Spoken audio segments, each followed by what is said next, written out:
Cover कर रहे हैं, इसके कारण दोस्तों एक ही है जो कि बहुत बड़ी है। मगर दोस्तों यस बैंक आप जानते हैं जो कि एक प्राइवेट बैंक है और यस बैंक का जो हाल है वो बहुत बुरी हो गया था। मगर जब से एमडी सीईओ जी आए हैं तब से जो यस बैंक का जो दिन पलटा है वापस घूम के नहीं देखा है। क्यों मैं बोल रहा हूँ, क्योंकि कंपनी ने ये साबित किया है जो कि वो बिजनेस जो कर रहे हैं वो काफ़ी स्ट्रॉन्ग और पहले की तुलना में अभी जो कर रहे हैं वो काफ़ी स्ट्रॉन्ग और अच्छा है। इससे यह अंदाज़ा लगता है जो कि आने वाले समय में यस बैंक का जो भविष्य है वो काफ़ी अच्छा रहने वाला है। दोस्तों आप यहाँ पे थोड़ा सा नज़र डालिए, आपको ये दिखाई देगा यस बैंक में जो बड़े एफआईआईज होते हैं उसका पिछले 6 महीना में काफ़ी अच्छी एक होल्डिंग दिखाई बढ़ते हुए दिख रही है। दोस्तों ये यस बैंक के बारे में बता रहे हैं जो कि यहाँ पे देखेंगे आप, यस बैंक लिमिटेड ने पिछले 6 महीना में 13.95% की बढ़ोतरी हासिल की है। मतलब आप समझ रहे हैं, राणा कपूर जब से हटे हैं उसके बाद से 6 महीना, पिछले 6 महीने से कंपनी का जो 30.95% की बढ़ोतरी हासिल की है।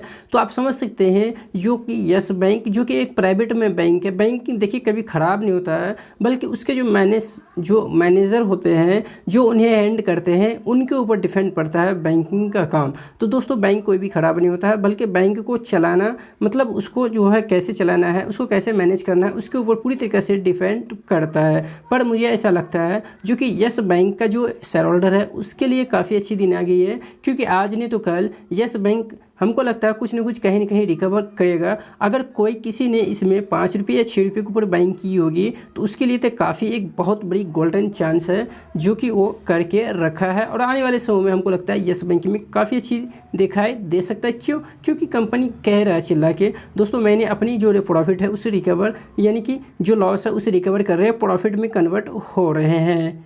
सो दोस्तों एक बात और आप देखेंगे जो कि बड़े बड़े एफआईआईज जो होते हैं वो कभी भी ज़्यादा रिस्क नहीं लेते हैं, समझते हैं ना क्यों? क्योंकि उसके पास जो होल्डिंग होता है दोस्तों वो बहुत ही बड़ी रकम से होती है। तो आप देखेंगे जून 2020 तिमाही में इनका एफआईआईज का जो निवेश है इसमें वो संख्या यहाँ पे बताया जा रहा है जो कि 557 से बढ़कर 580 हो गई है। तो दोस्तों आप समझ सकते हैं क्यों मैं बोल रहा हूँ, क्योंकि यस बैंक मैं ये नहीं जो अपनी होल्डिंग का जो संख्या है वो एफआईआईज का बढ़ गया है इसके कारण मैं नहीं बोल रहा हूँ, क्योंकि यस बैंक जो है अपने पैर के बदौलत ऊपर उठने की कोशिश कर रहा है। दोस्तों एक बात आप जरूर नोट किए होंगे, जब आप मतलब छोटे होते हैं या फिर नाबालिग होते हैं या जब तक आप अपने पैर के ऊपर नहीं खड़ा होते हैं तब तक ये नहीं पता चलता है आखिरकार ये पैसा कहाँ से रहा या फिर किस तरीके से आगे जीना है। जब आप खुद के ऊपर डिपेंड हो जाते हैं तो आपको ये मालूम होता है आखिर कैसे हमको चलना है और कौन से काम करना है, जो कहाँ से कैसा पैसा आएगा और कैसे पैसे को मैनेज करना है। तो उसी तरीके से दोस्तों यहाँ पर यही हो रहा है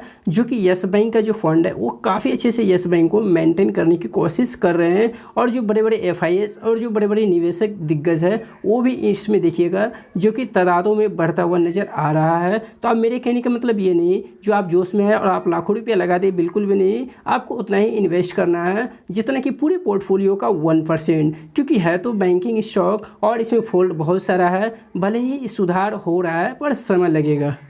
तो दोस्तों यहाँ पे आप देखेंगे ज़्यादा पुराना नहीं है, जो कि ये अगस्त का ही महीना का है, जो कि तारीख 17 है। तो आप देखेंगे यहाँ पे ये क्या कर रहे हैं, एक सेकेंड, हाँ 17 अगस्त 2022। तो आप देखेंगे यस बैंक ने स्टार्टअप ऑफ को समर्थन देने के लिए विचार कैपिटल्स ग्रो फंड में निवेश किया है। तो एक काफ़ी अच्छा राह के ऊपर जो कि यस बैंक चल पड़ा है। तो मैं यही कहूँगा अगर इन्वेस्टमेंट करना है तो थोड़ा बहुत कर सकते हैं या फिर करके रखे हैं तो कंटिन्यू होल्ड कर सकते हैं, कोई भी जल्दीबाजी नहीं कीजिए। क्योंकि देखिए यस बैंक जो है बहुत ही नीचे चला गया था, बुरी तरीक़ा से मतलब कि मिटने की कगार पे था। ये तो सरकार की काफ़ी हद तक मजबूती बैंक की ओर मिला है जो कि बैंक आज भी खड़ा है। तो बहरहाल जो भी हो, बैंक को संभालने के लिए एक अच्छी सीईओ चाहिए था जो कि वो मिला है। तो आप इनमें चाहे तो कंटिन्यू कर सकते हैं।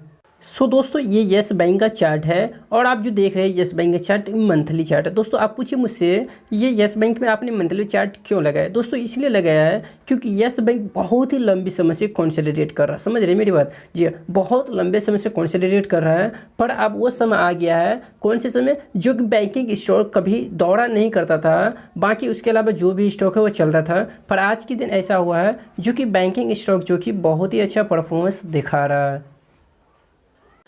दोस्तों ये है वीकली चार्ट, और वीकली चार्ट में आप देख रहे हैं जो कि ये एक हफ्ता का एक कैंडल है, यानी कि पूरे एक कैंडल एक हफ्ता को ये प्रेजेंट करता है। तो आप पाएंगे वीकली चार्ट में क्या कर रहा है पूरी तरीके से, जैसे कि आपने देखा मंथ में, यानी कि मंथली जो कैंडल था उसमें जो कि साइडवेज है उसी तरीके से वीकली में भी दिख रहा है। क्यों? क्योंकि बहुत दिन से स्टॉक जो कि देखिए जब ये इसका प्राइस जो कोविड के टाइम में 5 रुपये 6 रुपये भी चला गया था, उसके बाद से इसमें काफ़ी अच्छी बाइंग आई, और उसके बाद इसका जो हाई था वो लगभग, मैं बता दूँ आपको, एक सेकेंड मैं वन डे पे क्लिक करूँ तो लगभग ये 20 रुपीज़ के 17 रुपीज़ या 18 रुपीज़ के ऊपर ये चला गया था। उसके बाद काफ़ी अच्छे इसमें भी करेक्शन दिखाई दिया, क्योंकि मार्केट में करेक्शन था तो इसमें भी करेक्शन आया था, और लो जो लगा दिया था वो लगभग 15 रुपीज़ का, और अभी भी रिकवर करके इसका जो करंट प्राइस है वो 16 रुपीज़ 50 पैसा है। तो मेरा ये मानना है अगर बैंकिंग स्टॉक में तेजी रहा है तो इस स्टॉक में आपको जो है कि 20, जैसे कि मैंने आपको बताया इसका 20 जो हाई है, अगर इसको ये सस्टेन करता है तो आने वाले समय में आपको 35 या 34 तक ये जाता हुआ नज़र आ सकता है।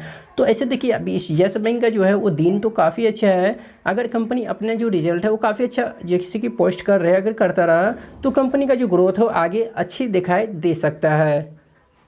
दोस्तों अगर आप चाहते हैं तो फ्रेश पोजीशन यहाँ 16 रुपीज़ 50 पैसा जो है यहाँ से भी बना सकते हैं, चाहे तो आप 1000 या फिर 2000 या फिर 5000 तक इन्वेस्ट करके, अगर यदि चाहते हैं 3 से 5 साल बोलना तो बोल सकते हैं, क्योंकि कंपनी का जैसे ही समय अच्छा आता है कंपनी ये साबित करते जाएगा जो कि मैं अच्छी तरीके से बिजनेस कर रहा हूँ, जो हमारा जो लोन है जो जैसे कि रिपेमेंट हो जाता है या फिर बाउंस हो जाता है वो रिकवर कर रहे हैं। तो ऐसे में येस बैंक का जो कि दिन है वो काफ़ी अच्छा होगा, और जब येस बैंक अच्छा दिन आएगा तो येस बैंक का जो शेयर होल्डर उसका भी काफ़ी अच्छा दिन आएगा, क्योंकि इसका जो शेयर प्राइस है ऑटोमेटिकली ऊपर ही जाएगा।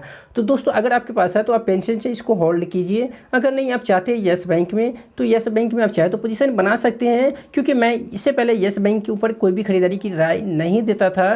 क्यों? क्योंकि इससे पहले इसको जो हैंड करता था वो अडाना का पूरी तरीके से इसका हालत था जो वो ख़राब था, पर आज की डेट में इनको संभालने वाला एक नए अच्छे सीईओ आ गए हैं जो कि पूरी तरीके से ये काम कर रहा है अच्छा, और ये साबित भी कर रहा है जो कि येस बैंक को एक अच्छी राह के ऊपर लेके जा रहा। तो आप चाहे तो येस बैंक के ऊपर नज़र रख सकते हैं, क्योंकि येस बैंक की ओर से काफ़ी अच्छी जो कि खबर निकल के आ रहा है। तो दोस्तों ये कुछ थी जानकारी वीडियो के अंदर में। दोस्तों उम्मीद करते हैं वीडियो आपको पसंद आया हो। दोस्तों वीडियो पसंद आया तो वीडियो को एक लाइक और शेयर जरूर कीजिए, और दोस्तों अगर आप मेरे चैनल के ऊपर पहली बार आए हैं तो चैनल को भी सब्सक्राइब कर लीजिए, बगल में बेल आइकन का घंटी मिलेगा उन्हें जरूर प्रेस कर लीजिए। धन्यवाद।